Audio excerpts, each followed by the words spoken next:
Eskerrik asko gukin egoteatik eta zorionak hemen batu alizatea posible indezuen guztioi. Aurten, abiadura handiko trenan aurkako borrokak 30 urte beteko ditu Euskal Herrin.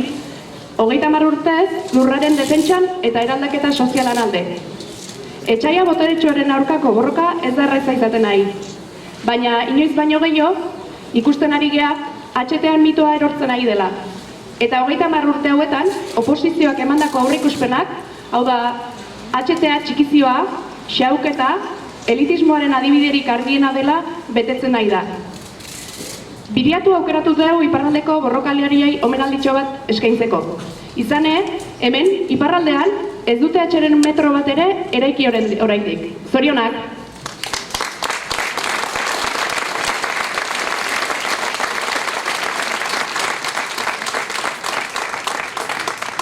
Iparraldean, tokian tokiko taldeen koordinaziotik kade sortu zen. Eta gero, bizi. Euren izenean, Victor Patxonek eta Pantxo Tailerrek hitzak botako izkigo. Nahi zuenean? Esker, guron deneri. Eraz hemen gaude batzuk borroka hasita 30 urte geroago. Eta beste batzuk 30 urtez eta geroztik gurekin elkartu diren guziak. Gure lurraldeak zeharkatzen dituzten HT suntzaile eta kaltegarri horiek, metropoli handien protxetutan eta hiri ertainen kaltetan asmatuak, aste-astetik borrokatu ditugu 1992 iaz geroztik. Ara, 30 urte hauetan frogatu dugun. HT-ek ez dutela salgaitren trafiko handitu, aderantziz baizik.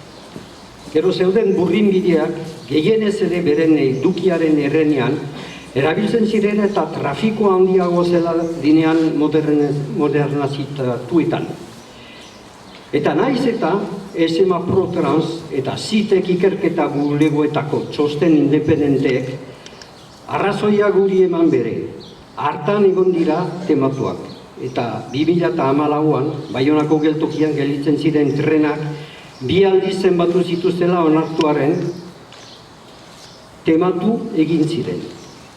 Gero, iragarpen gezurtiak asmatu zituzten. 2008an haien arabera dagoen erroba osoki hastea ezanen-zela iragarri zuten. Hendaia, Baiona adibidetzat hartzen bada. 10 HT iragarri norabide bekoitzeko gaur egun 2023an 5 HT pasatzen direlarik. 25 norabide bekoitzeko gaur egun 2023an 12 pasatzen diren bitartean. Eta berriro tematuta dira. Gero, ikerketa publiko bat antolatua izan da Bordele Tolosa eta Bordele Akitze buruz. Eta 21 komisario ikerketa egilek ezezko iritzia eman dute. Hala ere, tematu dira. Errealitatearen gainetik pasatuz. Eta hor dabiltza orain, zerga berriak asmatzen, beren amets arroputzak eta finantzatzeko, erraikuntza eta herri lanen enpresa erraldoien munduaren zerbitzuko. Eta anartean iritzi publikoa uzkail dugu 15.000 pertsona baino gehiagoko manifestazioekin, 130 traktore aintzinean zituztelarik. Eta gaur egun, Ipar Euskal Herrian, Euskal Elkargoa da lerrokatu dena, AHT proiektuaren aurka joz. Gaur egun Bordele, Baiona eta Irungo auzapezek plazaratu Irungo deialdea 600 hautetxe inguru biltzen ditu. Baina oraino ere tematzen dira. Beraz, erne egon behar dugu, burua apaldu gabe. Segi dezagun azpilokoak hauteskunde jokutriak zikinak, ministerioetako korridorreetako bistak eta beste aintzinetik ikusiz. Kontzientzia hartzea piztu ditugu, horiek elikatu eta beste batzuk piztuko ditugu. 30 urtez errasoak gibelarazi ditugu eta borrokak aintzina segitzen du.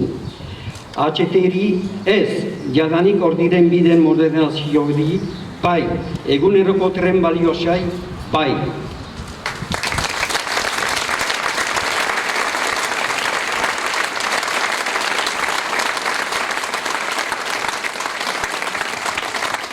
Bonjour à toutes et à tous, et merci d'être venus. Nous voici donc 30 ans après le début du combat pour les uns et 31 ans pour les autres. Un tiers de siècle. Et tous ceux qui nous ont rejoints aujourd'hui aussi, bienvenue. Ces LGV destructrices et ruineuses qui traversent nos territoires au bénéfice des grandes métropoles et au détriment des villes moyennes, nous les avons combattus dès le début en 1992. Et au fil de ces 30 ans, et un peu plus, 31 pour nous, nous avons démontré que les LGV n'augmentaient pas le trafic des trains de marchandises, au contraire. C'est le constat que l'on peut faire depuis les premières LGV en 81. Jamais le fret n'a augmenté, au contraire. Nous avons démontré que les voies existantes étaient utilisées au maximum, au tiers de leur capacité, et qu'il y avait place à un plus grand trafic sur ces lignes modernisées. Et bien que les rapports indépendants, les bureaux d'études SMA ProTrans ou la CITEC nous aient donné raison, les décideurs se sont entêtés. Et bien qu'en 2014, ils aient dû admettre que dans l'état des lieux du débat public, ils avaient compté 2 fois les trains qui s'arrêtaient à Bayonne. Une paille.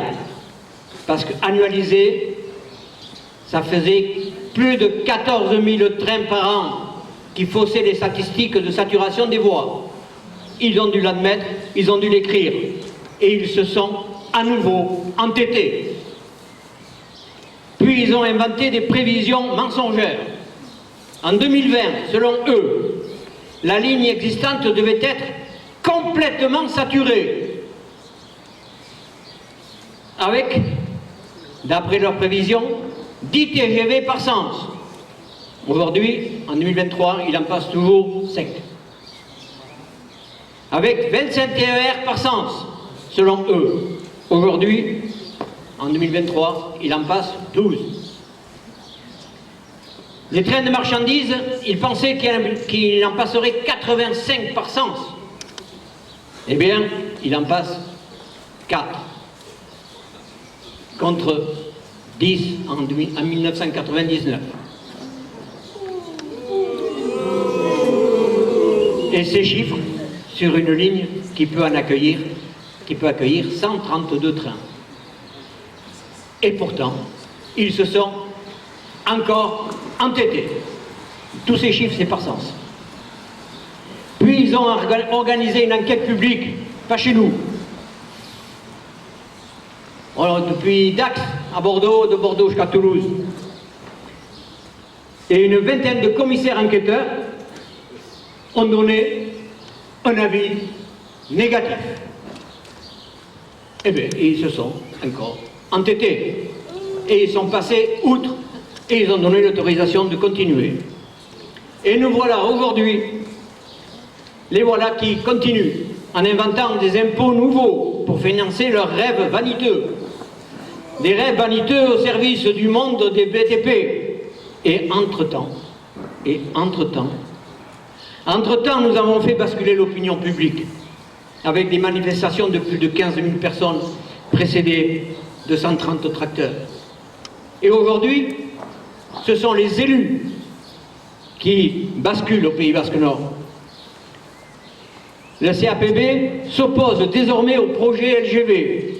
Et aujourd'hui, l'appel d'Irun lancé par les maires de Bordeaux, Bayonne et Irun rassemble déjà près de 600 élus favorables à la modernisation des voies existantes et défavorables à la LGV.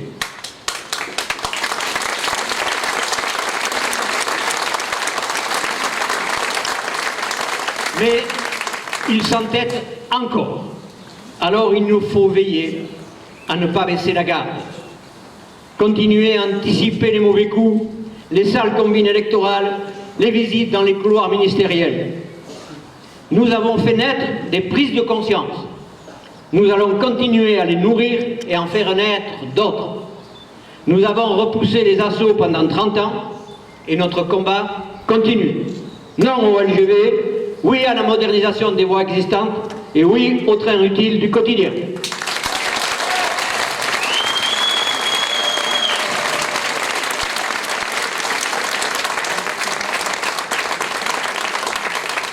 Eskerrik asko. Bai, hegoaldeko HT-en aurkako erresistentzian dihardutenei emango dio hitza. Ima Odei, guain zuen txanda.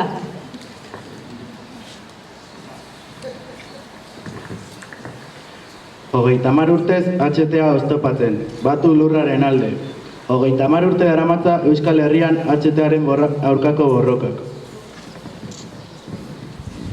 Batzuk gehiago dira, Europar Batasunak, sare transeuroparrak garraio azpiegitura plan erraldoia adostu zuenetik, Europako transnazional boteretsuenen aldeko lobiaren presiopean. Diru publiko kopuru itzelak, transnazionalek kapitalismoaren edapen ekonomiko globala bultzatuz, beraien botere eta diru konzentrazio pilaketa bermatzeko. Irunkeriaz, inolako gizarte eztabaidarik gabe inposatua. 1987, 1993 urteetan, abiadura handiko trenari buruzko erabaki funtsezkoena hartu zituzten. Euskal Herri guztia kaltetuko zuen AHTA plan horren parte zen. Inoiz gure herrian planteatu den egitasmo txikitzaile eta xahutzaileena zalantzarik gabe. 1982 amaieran, Ipar Euskal Herrian HTaren linea berriaren egitasmoa ezagutzearekin batera, herri kaltetu eta gizarte eragile guztiek errefusatu zuten. Honek eraginda, 1983an, mehatxuaz jabeturik, Irurtzun Andoain autobiaren zenbait aurkarik HTren aurkako asanblada sortu zuten. HTak inguru giroan eragingo lituzkeen kalte larriak salatzeaz gain, proiektuak bultzatzen dituen gizarte, ekonomia eta ideologia desarrollista eta kapitalista arbuiatuz. Abiadura handiko trena Euskal Herrian 3 proiektutan banatuta dagoenez, 30 urteotan obren garapena eta oposizioaren ezaugarriak zein denborak desberdinak izan dira. Urte hauetan, milaka lagunek hartu dugu parte borrokan. Hasieran, Bidasoaz, Iparrera, Kadek, Landetako eta Ipar Euskal Herriko talde ekologisten koordinadora, eta hegoaldera, AHTren aurkako asanbladak akuiatuta. 2021 urtean, Euskal Autonomia Erkidegoko Y-aren behin betiko onarpena ematen da. Borroka zabaltzeko asanblada eta nekazari sindikatuaren proposamenez, hainbat talde politiko, ekologista eta sindikatuk HT gelditu elkarlana koordinadora eratzen dute. 3 puntu adosten dira. Azpiegitura guztiz errefusatzea, kaltetutako herrien beto eskubidea onartzea eta tren garraio ereduari ez ezik jendarte eredu osoari buruzko eztabaida zabaltzea. 2006 urtean, Frantziako estatuak Lapurdin TGV lerro berria eraikitzeko egitasmoari bultzada berria emateak aurkako jarrera indartsua eragingo du berriro ere Ipar Euskal Herrian. 2005-2006an Euskal I-aren egitasmoak bere prozedura tekniko eta administratiboa amaitu eta lanak hasten dira Arabako Urdinan. Erresistentzigunean, ekintzak eta sabotajeak, atxiloketak eta izun ugari. Lanak beste eremuetara zabaltzen dira eta protestek ez dute etenik. Desjabetzak oztopatu, obrako sarbideak blokeatu eta manifestazio handiak. 12.000 lagun Arrasaten 2007an eta handiena Irun eta Hendaia artean. 15.000 aurkari 2010an. 30 urteotako mobilizazio eta ekintzek izugarrizko indarkeria poliziala, errepresioa eta kriminalizazioa ekarri zituzten. Edozer txikikeriagatik, audientzia nazionalera eta terrorista gisa eraman nahian aurkariak, izunen pilaketa handia ahaztu gabe. Egungo krisi ekosozial testu inguruan, HTren aurkako gure arrazoiak sekulako gaurkotasuna eta zilegitasuna daukate. Natura eta landa lurrak inoiz baino beharrezkoak ditugun bizitza osasutsu eta likadura burujabea lortzeko baliabide publikoak zaurgarrienen oinarrizko beharrak eta gastu sozialak burutzeko. Y-aren aurrekontua 4.200 milioi eurokin hasi zena 10.000 milioi eurora iritsiko litzake jarraituz gero. Berriki egin ikerketa batean, azken 30 urteetan lur artifizializatua bikoiztu eginda Hego Euskal Herrian. Pertzepzioa bestelakoa bada ere, lanak hasi eta 17 urtera, iaren 145 dago egina, inbertsioari begiratuz. Nafar korridorea 110 bat inguru, eta Ipar Euskal Herrian ezer ere ez. Garaipen partzial hau iparraldeko aurkariei eskertu nahi genieke. Era berean, hegoaldeko arduradunei zentzugabekeria hau behingoz utzi eta lanak eten ditzatela exigitzen diegu. Auzo lotxa eta erabateko arbulua martxoan, zehar Euskal Autonomia Erkidegoko lehendakari Inigo Urkulluk Kantabria, Asturias eta Galiziakoekin batera egin lobby itxura Europa eta Frantziari lanak hasi ditzaten. Aste betera, errepikatu zuena Euro eskualdeko bileran Nafarroako lehendakari Maria Txibite eta Akitania berriko buru Alain Rusetekin. Herritarrek bestelako burua ustea dituzte, prekaritatea eta lan baldintza kaskarrekin bukatzea, babes sozialeko sistemak eta erretretak sendotzea, zaintza erdigunean jartzea, natura babestu eta eremu kaltetuak berreskuratzea, eta bar. Bioaniztasunaren galera eta krisis klimatikoaren aurrean geroz eta pertsona gehiago guztiz bestelako norabide bat hartzearen urgentziaz jabetuz doaz. Kapitalismoarekin bukatu eta pertsona guztien oinarrizko beharrak albidetuko dituen desazkunde justu eta elkartasunezkoa antolatuz. Natur ingurunearen osasuna eta pertsona guztien zaintza erdigunean jarriz, gertutasunean eta nahikotasunean oinarritutako jendarte eta ekonomia ekofeminista eredu berri bat eraiki.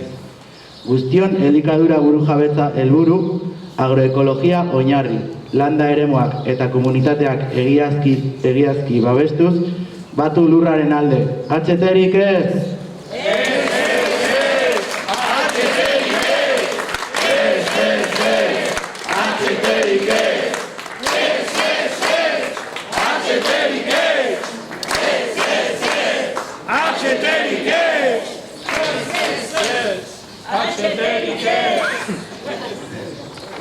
Bueno, bestalde aipatu nahiko genuke hegoaldean atxikimendu kanpaina bat jarri dugula martxan, arrakastatsu baloratzen dugu atxikimendu kanpaina, eta bueno, oraindik bere atxikimendua eman ez duenari gonbidatu nahi diogu esateko oraindik garaiz dagoela atxikimendua emateko eta borrokara batzeko.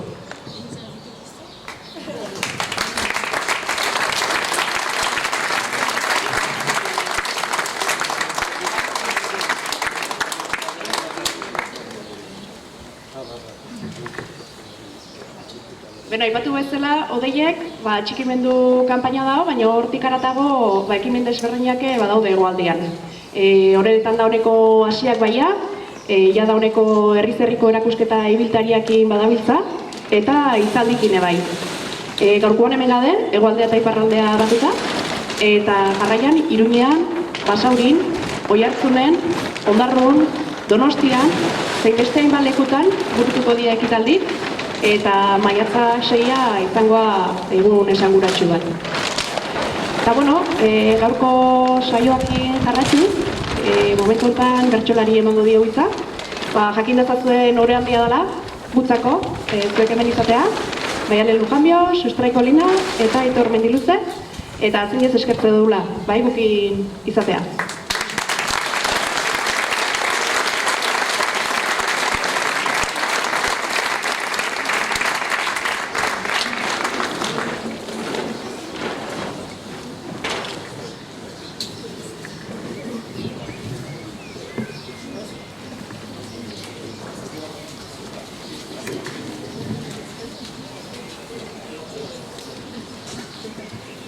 Guk ere eskertzen dugu zuen aurkezpena, ta borroka tinkoa batzuk da bestena. Kapitalak lengoa baitauka eskema, hau da borroka zahar bat bukatu ez dena.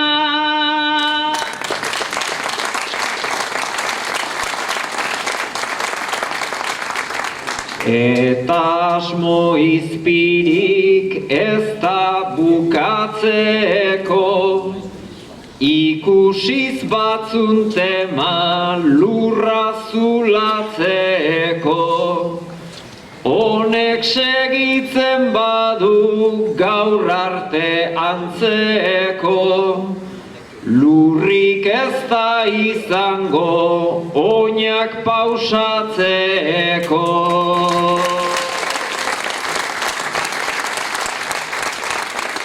Estatu gobernuta interesdun lobby, gudenak zordunduta eurak lepo lodi. Zergatik komeni da, zergatik ta nori, ardatz atlantikoa deitzen duten hori. Ardatz mendebaldarrak haize espiritu, euren politika hau ez alda delitu. Negozio planteamentu horrek bi alde ditu, aurrekontu handitu ta lurrak txikitu.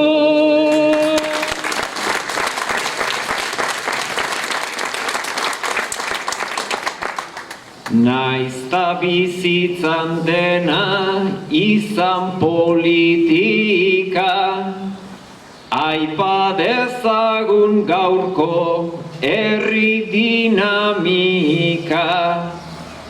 Gurea ere ez alda tren bat polita, batzuek zutik eta bestek eserita.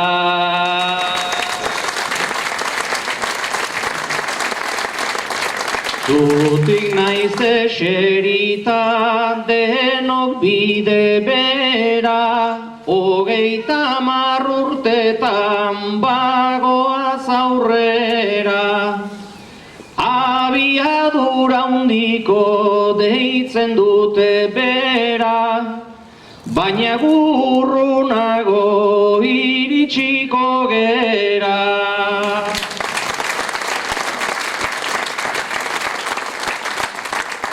Aiurtetako lanak eta izerdiak, batzuk nekatuago dauzkate gerriak. Rokero zaharrak maite zaituzte herriak, ta orain behar dira rokero berriak.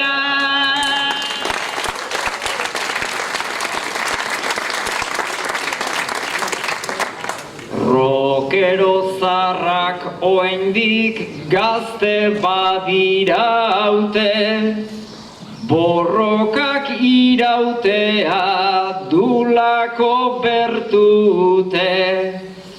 Ala atza zaurian sartu nahiko nuke, hemen gutxik dauzkate 30 urte.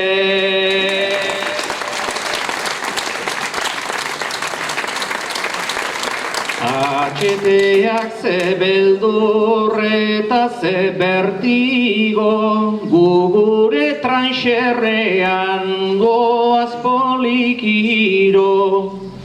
Gazteak pentsatzeko beraz ze motibo, erabaki behar da zein trenera igo. Batzuk tren azkarra baitute kutizi, horixe dugu gaurko garaien minbizi.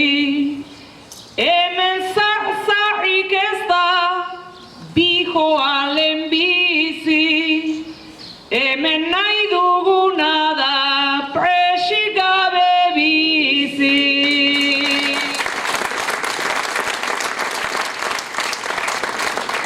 Presa mata amigo dioten bezala, zertako ez ulertu bizitza horrela.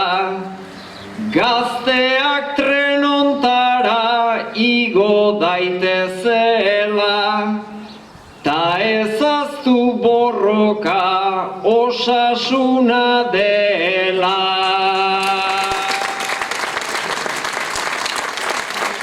Zarragoek jarraitu dezaten lehenean, jende berria behar da aldamenean.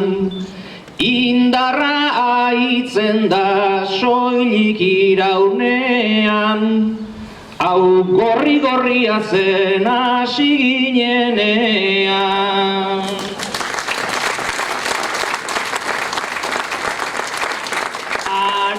Bidasoa ibaiko biegi, ara hemen gure gorputz oiu eta begi. Gobernu biznes zale eta eskuineko alderdi, zuloa elikatzen ez dezaten segi.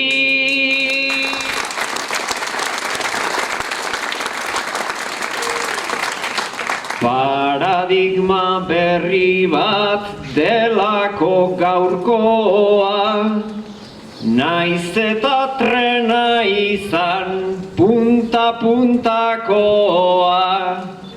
Treneko jana beti nola alakoa, ta ez gaur bezalako amaiketakoa.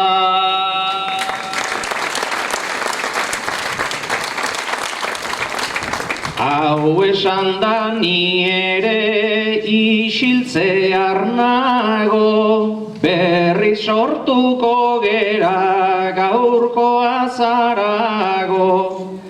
Laizter izango dira deialdi gehiago, gure bide horria markatuta dago.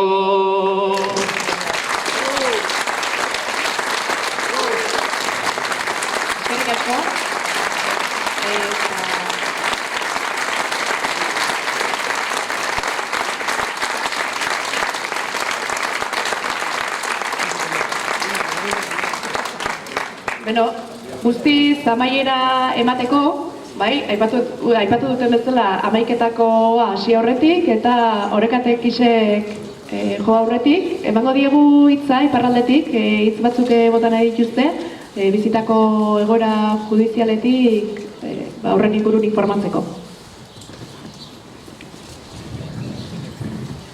Bien, je vais être marrant, je vais vous parler en français. Voilà, c'est à l'occasion de la presse qui est ici présente, et puis vous, d'Iparralde, je voudrais faire un petit point sur l'actualité. Vous savez qu'en 2022, on s'est vite pressé de voter un plan de financement. Le GPSO n'est plus dans les cartons, il est sur les rails, puisqu'on envisage de construire Bordeaux-Toulouse et Bordeaux-Dax. Ce plan de financement, il a été fait à la va-vite, parce qu'il y avait un délai à respecter pour créer cette fameuse société de projet. Et ce plan de financement, nous l'avons attaqué à travers des recours, un recours qui est déposé au tribunal administratif de Toulouse, parce qu'il contenait de nombreuses irrégularités. Malgré ça, notre conseil départemental du 64 l'a signé. Et on s'est rendu compte que personne n'a signé la même chose. le préfet, qui est actuellement le préfet de Nouvelle-Aquitaine, qui s'appelle M. Étienne Guyot, a pris peur devant ces recours et a écrit une lettre à M. Rousset. Je ne vais pas vous la lire, elle est un peu secrète, mais tant pis, on la divulgue. Voilà ce qu'il dit.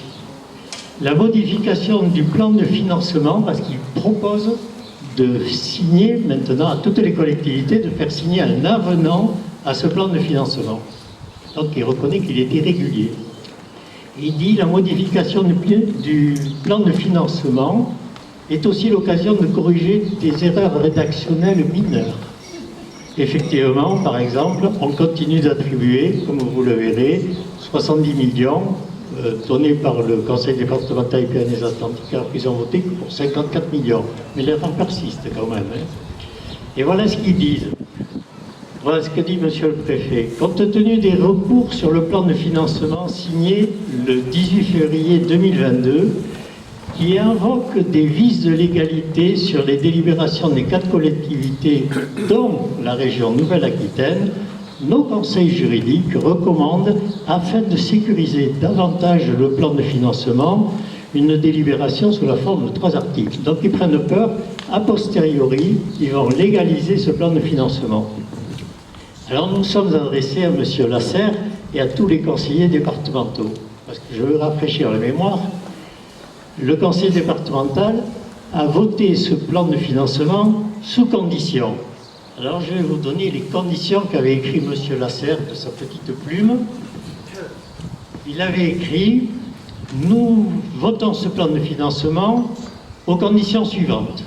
Qu'il y ait une concomitance des chantiers Bordeaux-Toulouse et Sud-Gironde-Dax. » Or aujourd'hui, le gouvernement s'engage sur Bordeaux-Toulouse et pas sur Bordeaux-Dax. Donc cette condition suspensive, elle est bien réelle. Donc il ne devrait pas signer ce plan de financement. C'est avenant plutôt. Ensuite, deuxième condition, il voulait un engagement financier de toutes les collectivités concernées. Alors vous savez qu'ici, la CAPB, le Conseil d'agglomération du Pays Basque, n'a pas signé ce plan de financement. Le Conseil départemental du Lot-et-Garonne a refusé de signer ce plan de financement. Donc, M. Lasserre ne devrait pas signer cet avenant. Troisième chose, il voulait cibler la totalité de la participation du département sur Sud-Gironde-Dax et pas un sou sur Bordeaux-Toulouse. Quand on lit le plan de financement, le conseil départemental figure pour 16 millions d'euros sur Bordeaux-Toulouse. Troisième raison de ne pas signer cet avenant.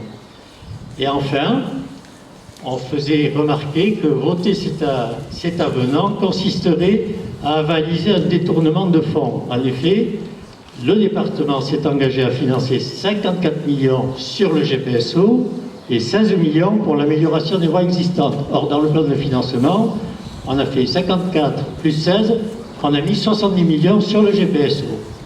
Et malgré tout ça, vous verrez que le conseil départemental va signer cet avenant. Voilà le point d'actualité, voilà comment on nous manipule en quelque sorte. Et pour vulgariser en quelques phrases, c'est simplement les conditions gribouillies derrière la signature vont disparaître au prochain vote. Et M. Lasserre sera très étonné d'être étonné, comme il a dit dans le journal.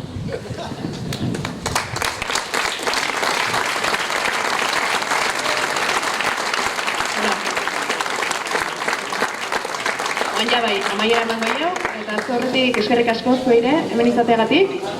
Bueno, ez hemen ez inor, HTik ez.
Merci.